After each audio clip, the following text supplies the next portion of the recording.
we're going to start with The Art of the Hobbit by J.R.R. Tolkien. This is written and compiled by Wayne G. Hammond and Christina Scull. And this is a new book to me. I only bought this, I think, less than a week ago. And already I found it so inspiring. Now, for those of you who aren't really into Lord of the Rings, and I wasn't into Lord of the Rings or The Hobbit or Tolkien's work in general, it may come as a surprise to you that he is an amazing illustrator. And I was very excited when I discovered this. The thing about The Lord of the Rings, The Hobbit, Tolkien's work in general, it's kind of passed me by. I always dismissed it as being fantasy, which I don't really like. I'm not really that into. I don't know whether that will come as a surprise to you or not. But I had kind of thought it's not for me. And then I discovered that so many people I love, the ones I love following online, whether they're artists, crafters, illustrators, whatever, they all seem to be real Tolkien fans. And my partner Dominic is as well. So it kind of got me interested in it a little bit. Dominic is currently reading The Hobbit to me in bed at night before we go to sleep. That is one of the most wholesome things I think I have ever said. But yeah, I'm really loving it. I fall asleep within a few minutes every time, not because it's boring, but because it's so relaxing to be read to. But that aside, it kind of has got me interested in Tolkien's world. So let's have a look through this book.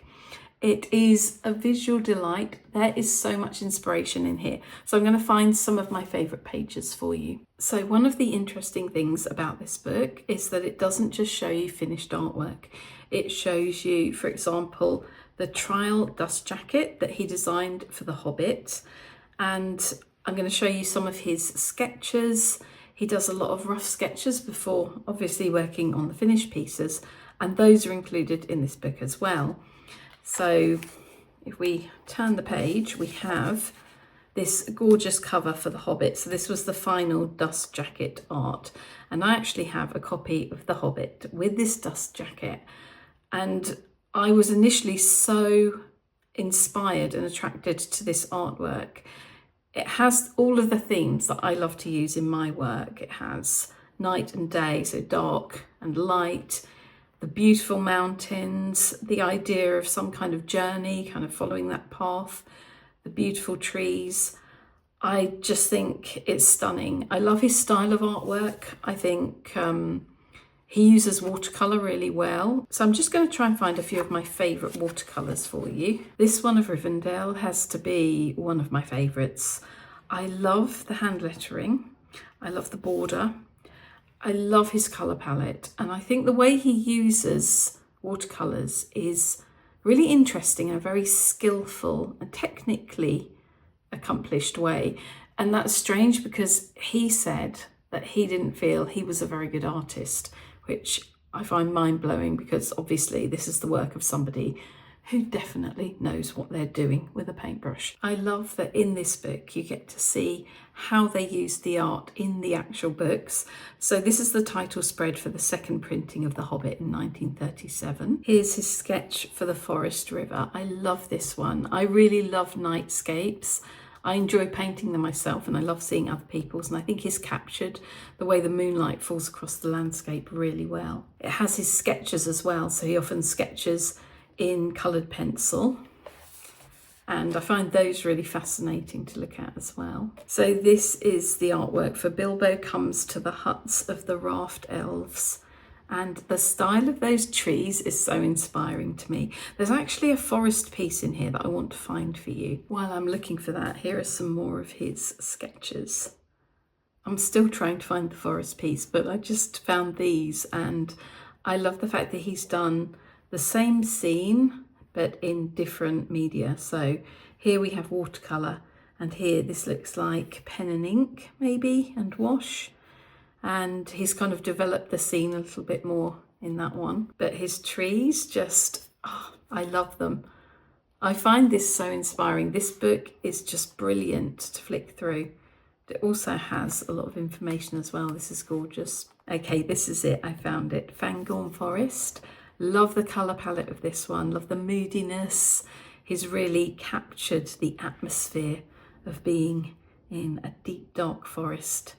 So as I say, I'm only at the beginning of the Hobbit book, actually reading it or having it read to me, but I am loving it, and I'm finding Tolkien's work just so inspiring, which is not something I thought I would say. So there you go. For those of you who didn't know what a fantastic illustrator he also was, you do now. So the next book is Hockney Van Gogh, The Joy of Nature. And this one is the book that they released in conjunction with the exhibition that happened a few years ago in Amsterdam, where they juxtaposed, if that's the correct term, Hockney's work with Van Gogh's. And there are so many similarities in their work. So we have Van Gogh on the left and Hockney on the right.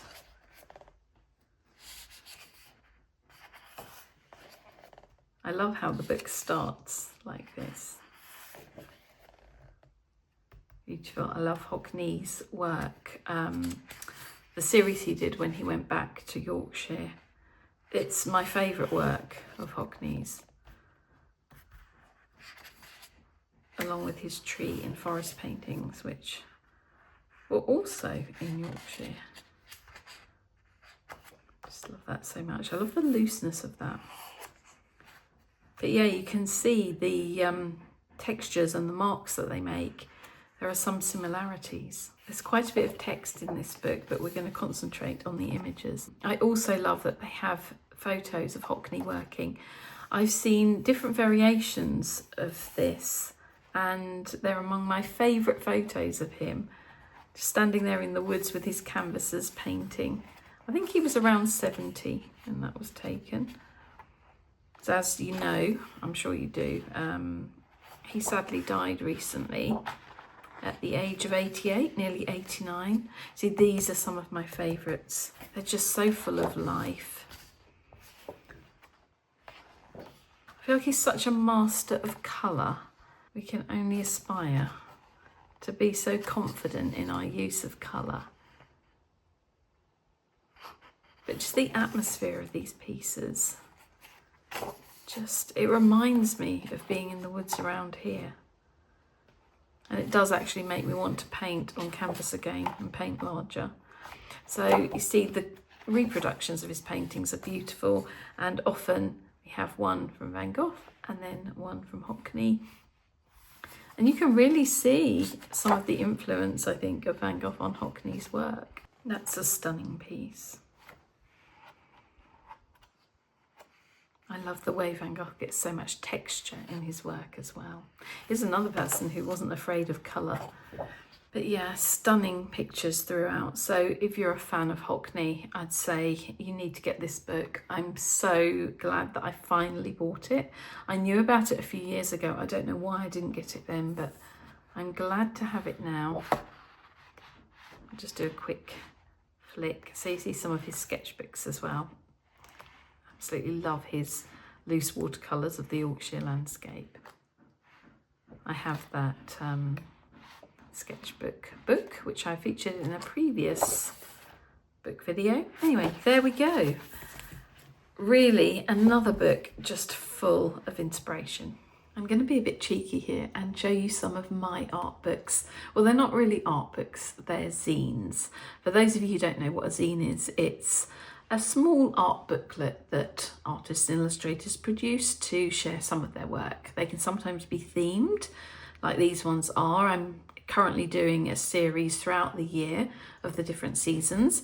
And so these are my two most recent ones. I'm working on summer at the moment, but we have winter nights and we have spring. With spring, I just decided to do the spring landscape.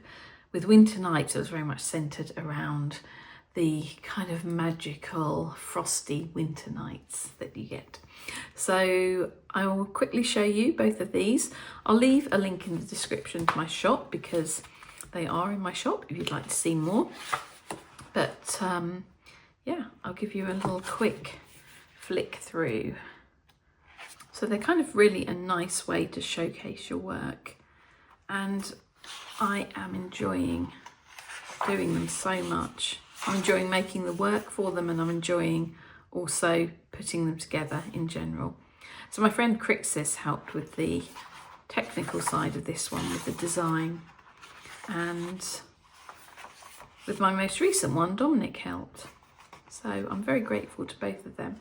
Anyway, there's more, but I'm just going to show you a little bit. Show you a little bit of this one. I think my summer one is actually going to have a bit more text in it as well. But yeah, so they're a great way to buy an artist's work, collect an artist's work if you can't afford an original. They're just a really nice thing to have. So I think I've shown you enough. We'll keep some of it as a secret so that if you buy them, you'll have some surprises.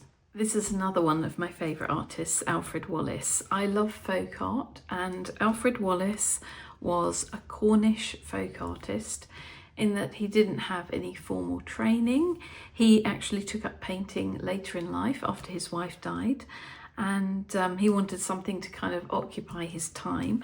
So he used to paint on pieces of cardboard.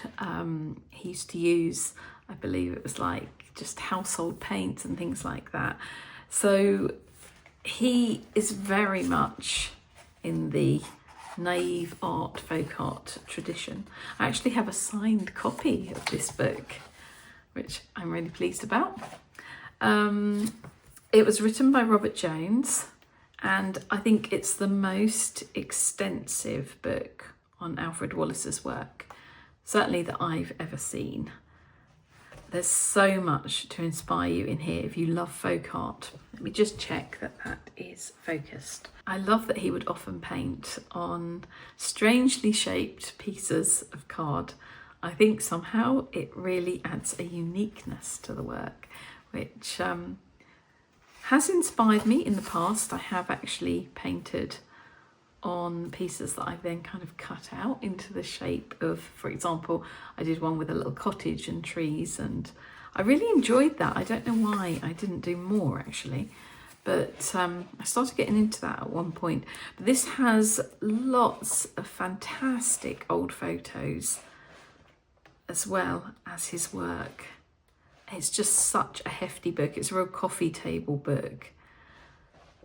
But if you're a fan of this kind of work, I would say this is probably the best Alfred Wallis book you can get, and has so many examples in here. So he was a mariner at one point, so he's very interested in ships, boats, the sea. I just love folk art. There's something about it that, I guess it's because it doesn't have any pretension, maybe that's the word. I feel like it's very honest. It's about people's everyday lives and the things that were important to them, and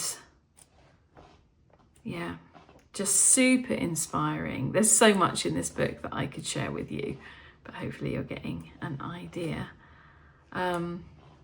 This is one that I really need to sit down and just have a really good look through. I've kind of flipped through it a few times, but yeah, there's a lot to look at in here. There's Alfred Wallis. I actually went to his grave, by the way, when I went to Cornwall. We visited his grave and paid our respects. But yeah, so charming, and really, really inspires me in my own work. Because I'm not actually a formally trained artist either. I'm very much self-taught. We keep going back to that page, I wonder why. Yeah, so I'm self-taught artist, and I think this is why I've always painted slightly in a folk art style as well, because I haven't had that formal training, but I'm always attracted to this kind of work. Anyway, there we go. That is a really good book for fans of folk art, fans of Alfred Wallis, and probably if you love Cornwall as well. It seems right after Alfred Wallis to just quickly share this book about Christopher Wood's work, because he was very influenced by Alfred Wallis and that very primitive, naive style. So Christopher Wood, he died when he was very young. He was only, I think, 29. So he left behind quite a lot of work. So we're going to have just a very, very quick look.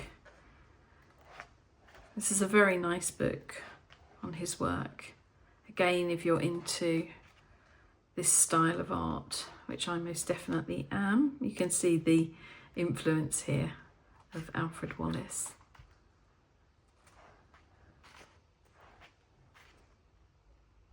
And that is indeed Alfred Wallis's piece.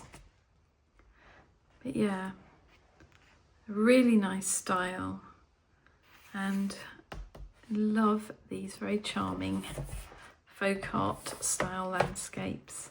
Love the colour palettes of these ones. China Dogs in a St Ives window. So yeah, very based around St Ives again, which is an amazing place, and somewhere I loved visiting a few years ago.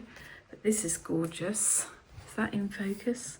I keep worrying that things aren't in focus. I'm loving the texture, I'm loving the colour palette, I'm loving the expressiveness of this, the looseness, and just capturing the essence of that landscape and those little houses. Gosh, this makes me want to get my acrylic paints out, start painting on canvas again. There you go. So if you're looking for a book on Christopher Wood's work, this is a very good one to have. Well, I like that too. Okay, so this one isn't strictly speaking an art book, but this is an art form, so I'm including it because I'm very much into this at the moment. As you know, I've got into stitching, I've got into slow stitching, cross stitch, embroidery, all sorts of different things. I've also been having a little go at patchwork. I haven't really shared very much of that yet because I'm in the very early stages, but this is a great book by Jessie. This is quite a new book. I follow her on Instagram. So it's Freeform, Quilts and Patchwork. There are a lot of examples of her work in this book, beautifully photographed. And whether or not you're a quilter or a patchwork, a patchwork person, a patchworker, is that a thing?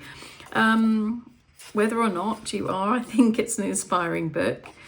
If you are, it has lots of kind of the history of it, and also different materials you'll need, different techniques and all of that. But I think it's inspiring because you can see different colour combinations, different patterns, different textures.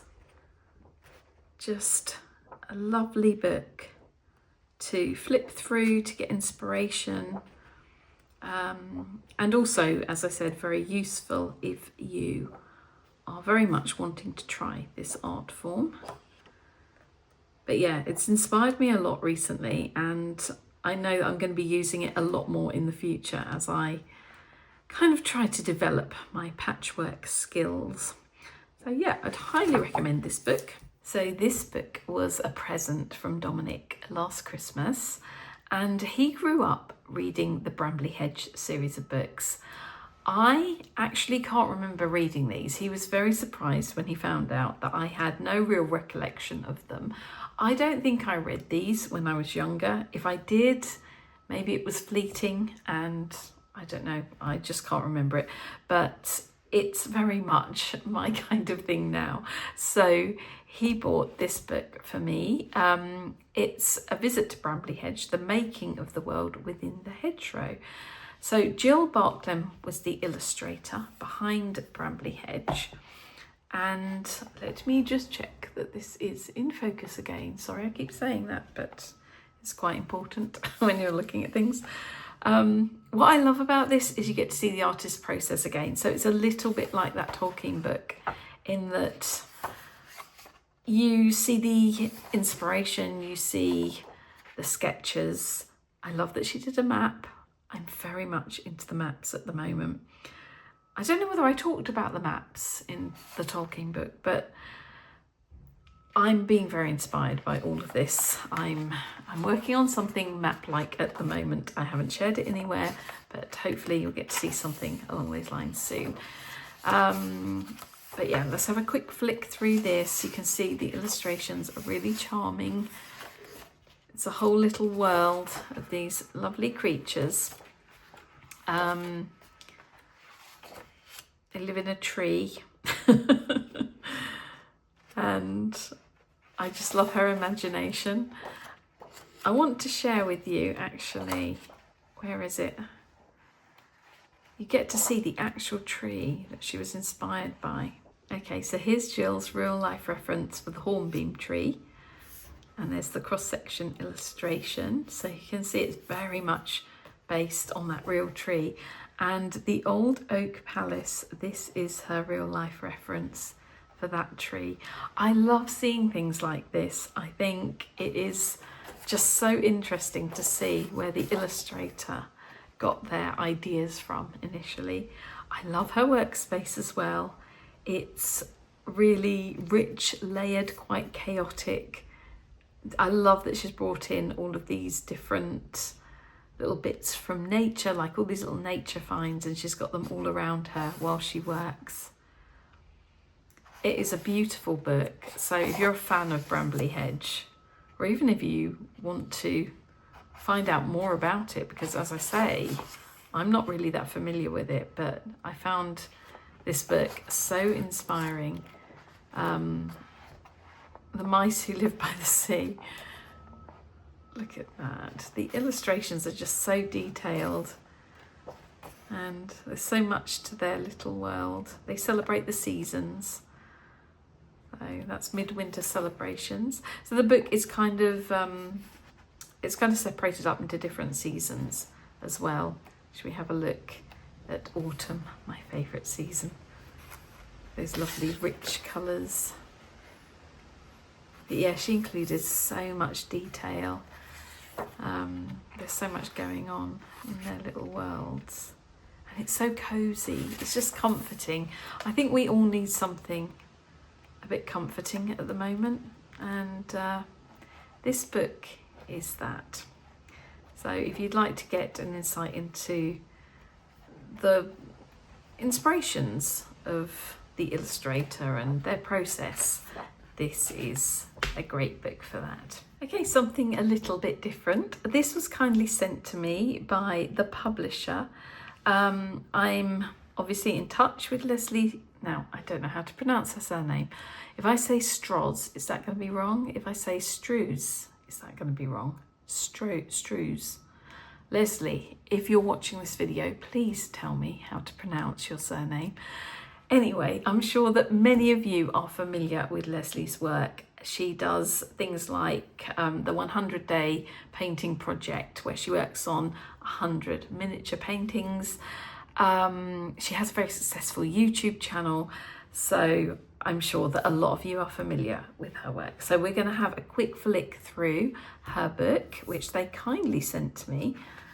So I was quite excited to see. This is always nice when someone you follow and you actually kind of know. I don't know her properly, but I do know of her. It's always nice when they bring out a book. It's quite exciting, isn't it? To think it's someone you know. So this is the kind of work that Leslie does. These tiny little watercolour paintings. I don't know how she works. So, I mean, I work quite tiny sometimes, but these are incredible.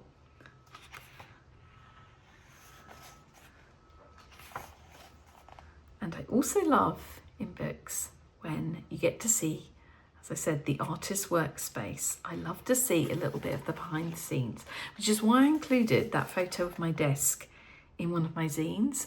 And I often include like works in progress and things like that, because I think it's interesting to people to see. But yeah, she tells you which paint she uses. So there's a lot of practical information in this book.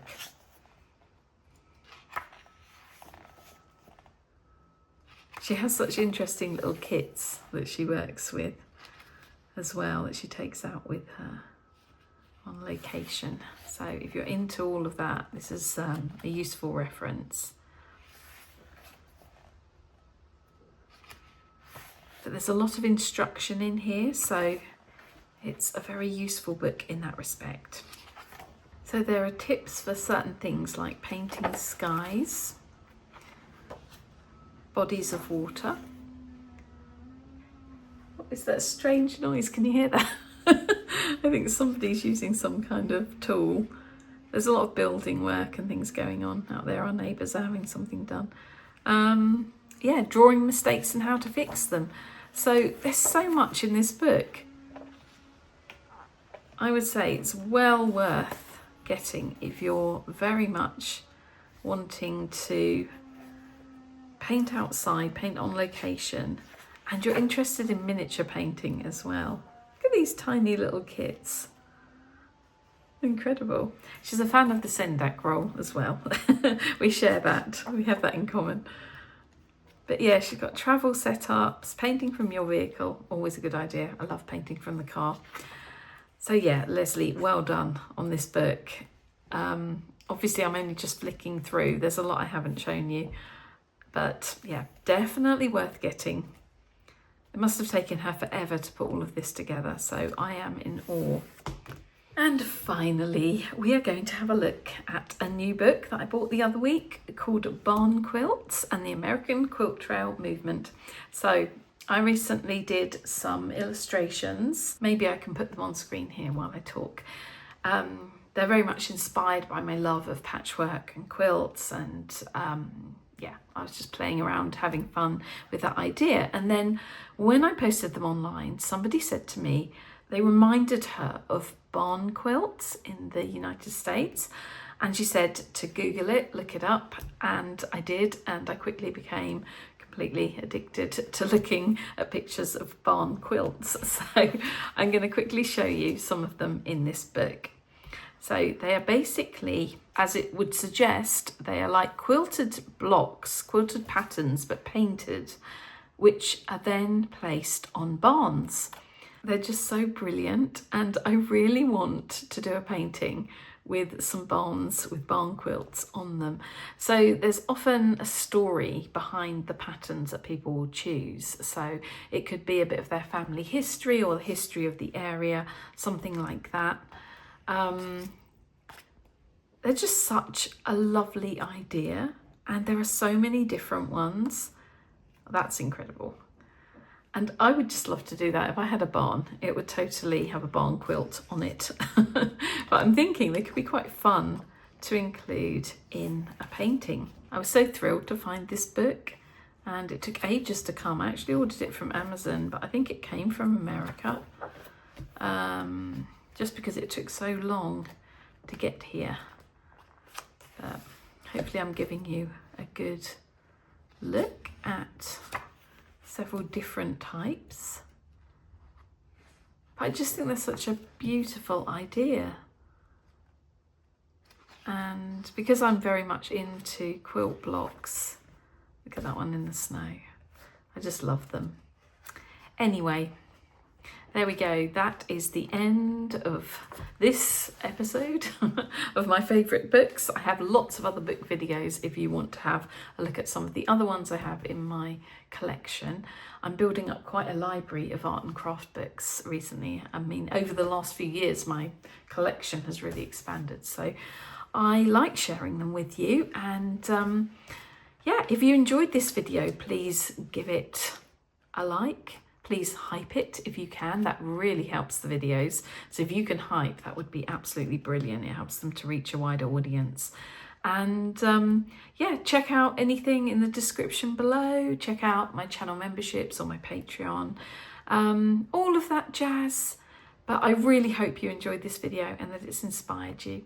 And I will see you again soon in another video. But until then, take care and stay creative.